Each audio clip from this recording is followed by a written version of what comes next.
Okay, class, sorry for being late. Please take out your homework from last night, and everyone should have their molecules drawn and complete for me to collect. Ms. Gomez? Yes, Mark? Why are you always late to class? Well, Mark, I'm usually working very late because of my other job. What did you do as work again? A makeup person? No, it's actually a cosmetologist. I work on giving beauty treatments to hair, skin, and among other things, but now is not the time to discuss this. Maybe another time. Come on, you were already 20 minutes late for the lesson. You might as well. Alright, if you insist. Cosmetology is actually the application and study of hairstyling, skincare cosmetics, mani-pedis, hair removal, waxing, sugaring, and hair dyeing. How much do you get paid? I get paid $26,550 a year with a minimum wage of $12.72 per hour. That's a lot of money. I could be out here buying Gucci and Versace. It's Versace. And okay, first of all, let's not get ahead of ourselves. The point of me having this conversation is to teach you about a molecule called AminoPhenol. Have you ever heard of it? No. Okay, well, this is going to be a little bit of an extra lesson then. AminoPhenol is actually a hair dye molecule that's added into hair dyes, and it usually ranges from temporary to permanent.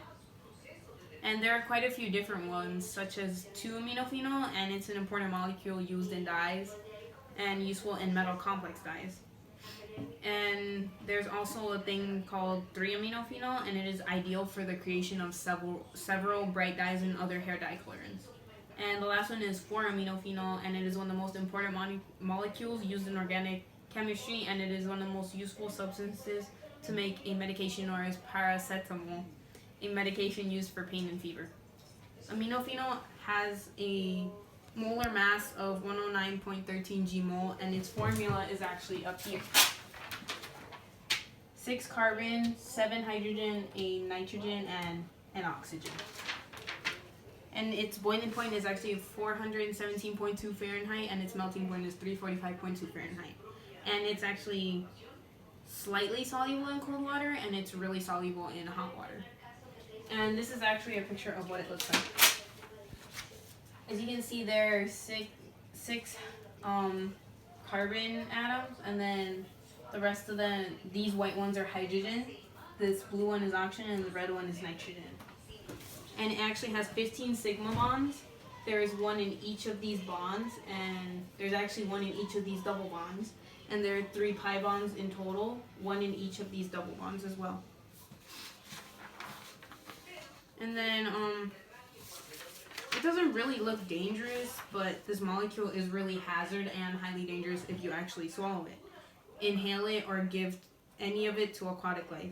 The effects from any form of consumption of AminoPhenol can have defects and long-lasting effects, so I really wouldn't suggest you giving it to anybody.